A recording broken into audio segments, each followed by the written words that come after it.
नमस्कार, आप सभी का स्वागत है स्टार सिटी न्यूज़ में। मैं इस वक्त मौजूद हूं दिल्ली के उत्तम नगर विधानसभा मोहन गार्डन मंडल में। साथ ही हमारे विजय कुमार तिवारी जी हैं, जो कि मोहन गार्डन से अभी कोषाध्यक्ष नियुक्त हुए हैं। आइए इनसे सीधी बात करते हैं। सबसे पहले आपको सर बहुत बहुत बधाई हो सर, पार्टी ने आपको जो एक जिम्मेदारी दी है मोहन गार्डन से।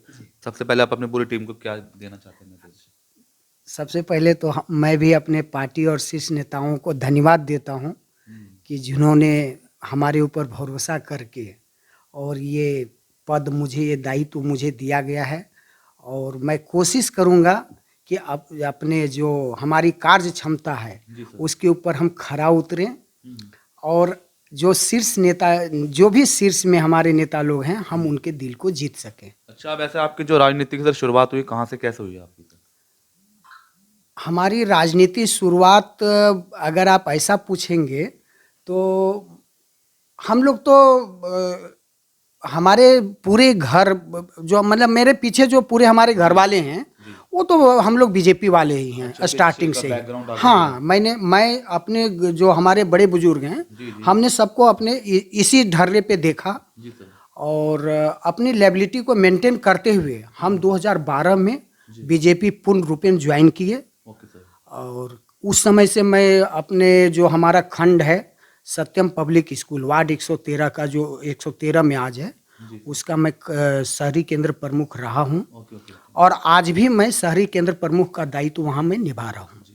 अच्छा, आने वाले 2024 के सर चुनाव को लेकर बात करें, इस बार क्या लगता है आपको? जिस तरह 3 राज्यों में जो भारतीय जनता पार्टी ने भी जीत हासिल की है विधानसभा में सर, तो आने वाला समय आ रहा 24 को लेकर किस तरह का रहेगा सर? देखिए, 2024 के विषय में तो हम बस इतना ही कहना चाहेंगे कि यहाँ कोई शक और शंका की बात ही नहीं है। मोदी जी हैं, मोदी जी अभी रहेंगे। हाँ, वे स्वेच्छा से छोड़ के अपनी जिम्मेवारी को दूसरे को जो अगर वो देना चाहें और देंगे, इसकी बात हम नहीं करेंगे। 2024 साफ है भैया।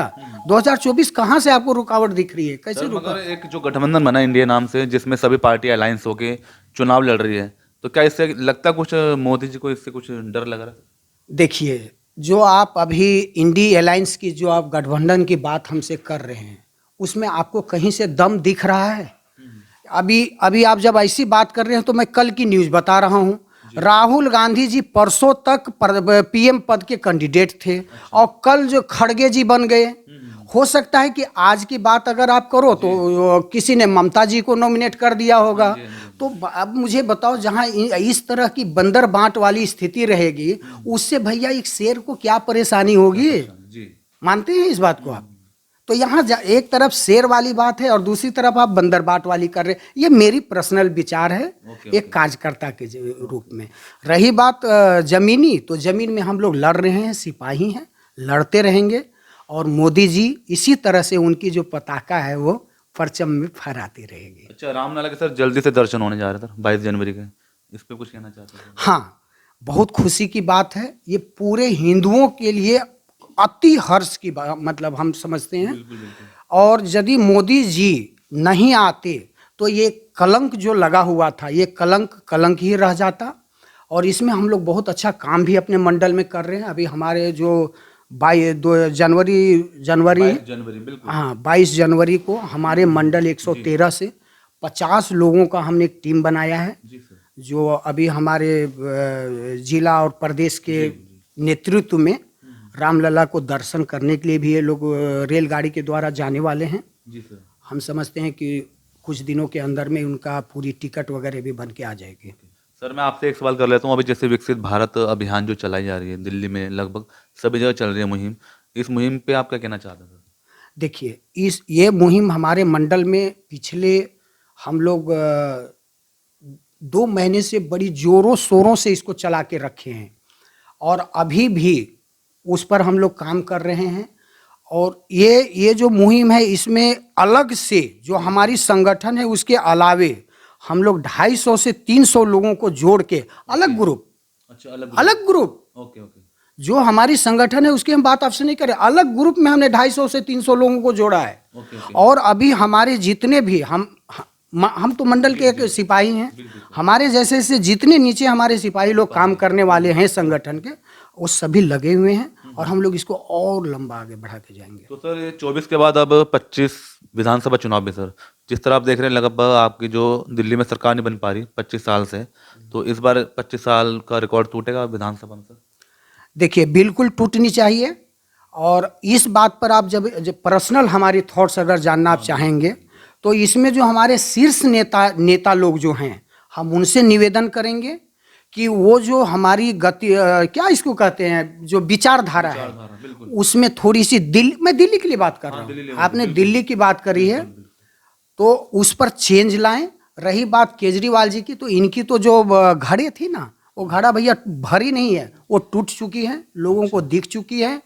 अब हमको हमारा काम और हमारे शीर्ष नेताओं का एक ही काम है कि वो टूटी हुई घड़ा थोड़ा ऐसा तरीका से दिखाया जाए कि हमारी सरकार 2025 में भारतीय जनता पार्टी की बिल्कुल तरीके से दिल्ली में, क्योंकि आज के डेट में आप अभी अगर पीछे देखेंगे तो हमारा जो दिल्ली में विकास, मैं ये बात मानता हूँ 2010 में जो विकास कार्य हुई है, 2010 के बाद आप हमको कोई ऐसा एक काम बता दो आप जिसका इन्होंने तरीके से शिलान्यास करा है और वो काम इन्होंने पूरा करके जनता को दिया है। दिल्ली में इस तरह का काम नहीं हुआ सर? आप मुझे बता दो, आप तो मीडिया से हो ना भैया, आप दिन भर केजरीवाल जी कहते हैं कि हमने जो बस लाए, नई बस जो अभी चल रही है ब्लू कलर की, वो लाए हम।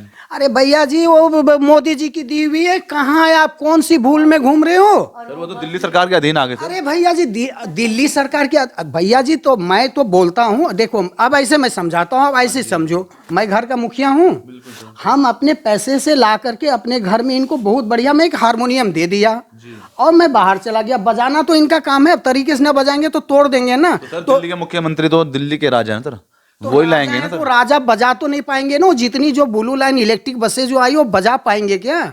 मोदी जी दे तो दिए 300 दिया, अभी भी तो 400-500 और आई है, अभी बस आई है, अभी लेटेस्ट में बस आई है भैया। तो बट वो बस चलेगी कि नहीं चलेगी इसकी गारंटी नहीं है भैया। थोड़े दिन के अंदर अगर ये और रह गए ना, अभी 25 तक रहने वाले हैं, सारे बसें कुछ नजफगढ़ के तरफ खड़ी मिलेंगी, कुछ द्वारका मोड़ पर मिलेंगी, कुछ राजौरी में मिलेंगी, ये स्थिति हो जाएगी भैया। अभी हुई है ना ग्रीन वाली बसों की, आप देखो कोई चढ़ने से डरता है भैया, महिला लोग को फ्री में ले जाना है वो भी अब डरती है भैया कि इस बस में मैं चढ़ूंगी, पता नहीं वहां मैं पहुंच पाऊंगी डेस्टिनेशन पे कि नहीं। मोहन गार्डन मंडल आपका बेसिक इन क्षेत्रों की किस तरह की समस्या है सर, क्या हालात है इन क्षेत्रों के? हाँ, ये आपने बहुत सही सवाल करी। मुझे पहले हंसी आ गई, अब मैं जवाब देता हूँ। आपकी इस जो मोहन गार्डन की हमारी समस्या है उसमें आप किस पर बात करना चाहेंगे? सड़क पर हमसे बात करेंगे, सीवरेज में बात करेंगे, कि पानी के विषय में मीठा पानी समझते होंगे? तो बात करेंगे सर, सड़क भी चलने के लिए होनी चाहिए, पानी भी मिलना चाहिए, सीवर सिस्टम भी ठीक तो भाई साहब हम ये आपको बता रहे हैं कि अभी आप जैन रोड से आए होंगे, आप मेरे घर में अभी बैठे हुए हैं, गली नंबर 12 पड़ता है भगवती गार्डन का। भाई साहब जैन रोड में जब आप द्वारका मोड़ से कटे होंगे ना, तो हमको लगता है 3-4 जगह गिरने से बच गए होंगे। बिल्कुल। मानते हो इस बात को? आप मीडिया से हो ना, मानते हो या नहीं मानते हो? उस जगह से 0.6 किलोमीटर आने में भैया आप 3-4 जगह गिरने से बच गए होंगे। रही बात मीठा पानी, भाई साहब बाल्टी में पहले हम लोग निकाल के गंदा पानी ही रखते हैं, अगर अच्छा दिखा 10 मिनट तक कभी कभार तो चढ़ी, नहीं तो हम लोग खारा पानी से काम चला रहे भैया अपने अपने घरों में। अच्छा जी, तो मतलब विधायक महोदय जी कोई ध्यान नहीं दे रहे इन क्षेत्रों में? भाई साहब अभी एक और सुन लो, फिर मैं आप ख्याल की भी बात करूंगा। आ जाओ सीवर में जी, आप हमारे इस एरिया में आ जाओ, पी ब्लॉक के एरिया में चले जाओ, हमारे भगवती गार्डन के एरिया में चले जाओ, भाई साहब सीवर की पानी घरों में घुस रहे हैं। नींव कमजोर हो गई है भैया जी हमारी, हम लोग कंप्लेन कर करके परेशान हैं। सड़क पे लोग सीवर की पानी से गिर जा रहे हैं भैया जी। तो विधायक के पास जाता है आप इन समस्याओं को लेकर? सर बिल्कुल जाना चाहिए, सभी को जाना चाहिए, चूंकि विधायक किसी भी पार्टी का हो, जब वो नॉमिनेट हो जाते हैं तो वो हमारे विधायक हैं भैया जी, जनता के प्रतिनिधि हैं। वहाँ पर ना बीजेपी चलती है, ना कांग्रेस चलती है, ना आम आदमी, चलना भी नहीं चाहिए भैया जी। और उनको कार्य को बिल्कुल सही सलामत करना भी चाहिए भैया जी। जैसे आम आदमी पार्टी के जो पार्षद बने हैं, कहीं ना कहीं उनका आरोप है कि भाजपा स्टैंडिंग कमेटी नहीं बनने दे रही सर, जिसकी वजह से फंड नहीं मिल पा रहा, तो हम काम कैसे करेंगे सर? तो भैया जी देखिए, जिसकी बेस जैसी होती है ना भैया जी, बेस समझते हो ना, बिल्कुल। जिसकी बेस जैसी होगी भैया जी वो वैसा ही काम, आगे उसका जो रंग है ना भैया जी वैसा ही निकल के आएगा। आप केजरीवाल की बेस देखो भैया जी, कि हमें जी तो ये नहीं काम करने दे रहा है, हमें जी तो वो नहीं काम करने दे रहा है। तो ये बताओ उनके जो ये चेले चपाटे हैं वो क्या जवाब देंगे और वो क्या सवाल करेंगे भैया जी। सर सवाल मेरा ये भी है बीके तिवारी जी, अब जैसे पश्चिमी दिल्ली के सांसद यहाँ के प्रवेश वर्मा जी हैं, कहीं ना कहीं वो भी लापता हैं सर क्षेत्र के अंदर, तो उनके बारे में थोड़ा बता दीजिए। क्या बात करते हो भैया जी। काम बता दीजिए सर आप एक, किनका? प्रवेश वर्मा जी का सर। परवेश वर्मा जी के काम मैं बताता हूँ भैया जी। आप अभी जितने भी इस एरिया में, मैं एग्जाम्पल दे रहा हूँ, मैं बड़ी बड़ी काम की बात अब वर्णन मैं नहीं कर सकता हूँ, पूछो क्यों, उसका कारण है वो वर्णन रोज हमारी मीडिया पे हो रही है, हमारी पूरी वेबसाइट पे डल रही है भैया जी। मैं आपको उदाहरण परवेश वर्मा जी का काम का दे रहा हूँ भैया जी, आप वो देख लो। अभी इस समय भैया जी जितने पार्क वगैरह आपको इस एरिया में मिलेंगे भैया जी, हर जगह ओपन जिम आपको मिल जाएगी भैया जी। सर आप ओपन जिम की बात कर रहे हैं, मगर पार्कों में तो सर जो उनका डेवलपमेंट है, जो उनकी देख रेख है, ठीक नहीं सर, पार्कों के हालात ऐसे हैं आज। क्या बात करते हो भैया जी, कौन सी देखरेख की बात करते हो? साफ सफाई की बात करोगे भैया जी, वो तो घूम के फिर इधर आ जाएगी भैया जी। जी जी। साफ सफाई अगर कूड़े कबाड़ की बात करोगे तो वो सांसद जी तो उनके हाथ में ही नहीं और वो करेंगे भी नहीं भैया जी। चलो मैं आपकी बात के ऊपर रखता हूं सर, आपने कहा कि ये पार्कों में ओपन जिम लगे हैं, एक इसके अलावा आप नहीं, बताइए। और भी दे रहा हूँ भैया जी। देखिए सांसद का काम आप देख लो भैया जी। अभी जो हमारा स्टेडियम बना हुआ है भैया जी, नए नए बनाए हैं, अभी वो स्टेडियम को देख लो भैया जी। कहाँ बना स्टेडियम? अरे हमारी जो ये ककरोले गांव में बने हुए हैं भैया जी, आप आओ मैं घुमाता हूँ आपको। देखिए भारतीय जनता पार्टी की मैं एक बड़ा गुड पॉइंट आपको बता रहा हूँ, ये सब हम मेरे जैसे जमीनी लोग नहीं बता सकते। हमारे यहाँ वही नेता चलता है भैया जी जो चमकता है। अगर आप चमकोगे नहीं चाहे तो आप नहीं चल सकते। चाहे मोदी जी चलने नहीं देंगे, अमित शाह साहब चलने नहीं देंगे, वो चाहे परवेश वर्मा जी हों या वो XYZ को, मैं किन्हीं का नाम नहीं लूंगा। आपने सवाल करा, मैं जवाब दे रहा हूँ। अच्छा, आपकी अपनी कोई एक्टिविटी सर थोड़ा बताएंगे अपने बारे में, क्या क्या काम कर रहे हैं लोगों के लिए आप?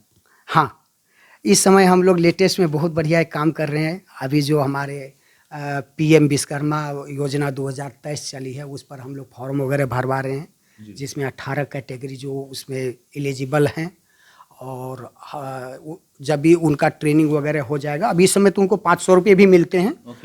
जब उनकी ट्रेनिंग पूरी हो जाएगी तो 15,000 रुपये टूल्स के लिए भी मिलेंगे।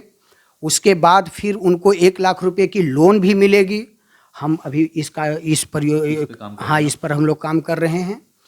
और बाकी जैसे हम लोग को अपने शीर्ष से जो इंस्ट्रक्शन मिलता है हम लोग उसको फॉलो करते हैं और भरसक प्रयास करते हैं कि हम उस कार्यक्रम को पूरे के पूरे दिल से पूरा करें। अच्छा, लास्ट में सर और कुछ अपील देना चाहते हैं जनता में? आने वाला 2024 नया साल भी आ रहा था, तो नए साल के मौके पे कुछ कहना चाहते हैं? 2024 देखिए, यदि आप एक राजनीतिक बात आप हमसे कर रहे हैं तो मैं तो यही बोलूँगा, 2024 तो हमारा है ही पूरे देश में। और हम पूरे देश की जनता से अपील करेंगे कि बढ़ चढ़ के वोट करें। और मोदी जी तो आ ही रहे हैं। 2025 दिल्ली की जनता से हम स्पेशल अपील करेंगे, भारतीय जनता पार्टी की सरकार बनाए। और जो ये सब छोटी मोटी परेशानी है उससे निजात मिलेगी जनता को। धन्यवाद सर आपका विजय जी। तो यह हमारी सीधी बात विजय कुमार तिवारी जी से, स्टार सिटी के साथ मैं जितेंद्र गुप्ता।